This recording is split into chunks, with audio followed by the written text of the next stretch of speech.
medyo harap-harapang umamin na kay Paolo Avellino, netizens ganito ang naging reaksyon. Feeling ng mga fans may namagitan na talagang something special sa pagitan ni Kim Chiu at Paolo Avellino. Hindi raw kailangan ang lantarang pag-amin ng magka-love team para maramdaman ng publiko na totohanan ang kanilang pagmamahal at pagkikare sa isa't isa. Kitang-kita raw nila yan sa nag-umapaw at nagmumurang chemistry ng dalawang kapamilya stars sa kanilang serye na What's Wrong with Secretary Kim. Talaga namang pak na pak ang kanilang rom-com series sa Madlang People, lalo na kapag naglalambingan at nag-aasara na sila. Hand in hand kasi iyon to make a show worth it or to properly portray our characters. Tunin lang on What's Wrong with Secretary Kim ang pahayag ni Paolo sa panayam ng press. Akin kasi ang daming kailangan ayusin, especially when we started in lang. May mga bagay siyang nakikita sa script namin na hindi ko nakikita. May nakikita rin ako. Minimake sure ko lagi na nag-voice out ko lagi para malaman namin kung mutual ba yung gusto namin mangyari sa eksena o hindi. Dagdag pa ng aktor. Anya, through lines din kasi doon din namin sure yung timing, andun din talaga nakikita yung magic kung may kulang pa o kailangan pa idagdag sa eksena.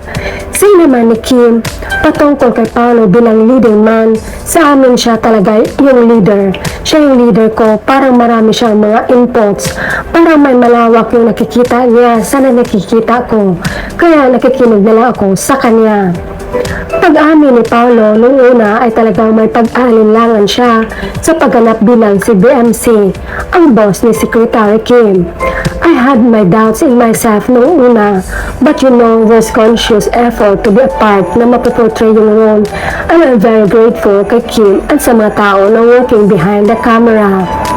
Because ang dami nilang in-adjust para sa portrayal ko rin, pati sa timings and characterization, pahayag ni Paolo. Say naman ni Kim, hindi talaga ako super 100% happy and bubbly when we started doing this Secretary Kim. Pero malaki talagang pagpapasalamat ko sa buong staff, sa director, and also to Paolo dahil tinulungan talaga nila ako kasi ang taas ng expectations.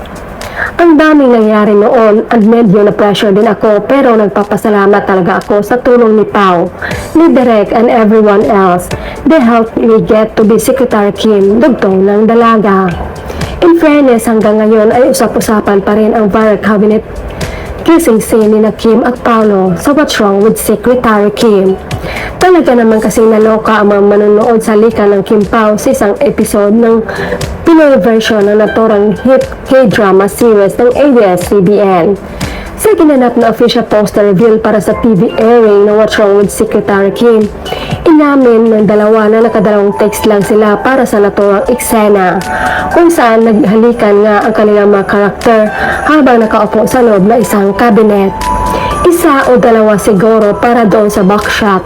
Ayaw namin mapahiya kaya ginandahan na rin namin ni Direk Chad Vidanes para sa viewers, sabi ni Paolo. Inamin din ni Kim na itinodo na niya ang paghalik sa karakter ni Paolo dahil ayaw niya mabigo ang fans. Sinabi rin niyang pinag-isipan talaga nila kung paano gagawin ang eksena na ikakaproud ng mga Pilipino. Siyempre, hindi pa nagsimula yung Secretary Kim, yan na yung iniisip na palabas ng fans talaga ng show. Nako, ito na abangan talaga namin. Ito kasi very iconic to. Na-pressure kami kaya naisip namin na sana hindi natin ma-fail. Sana may maibubuga rin yung Philippine version.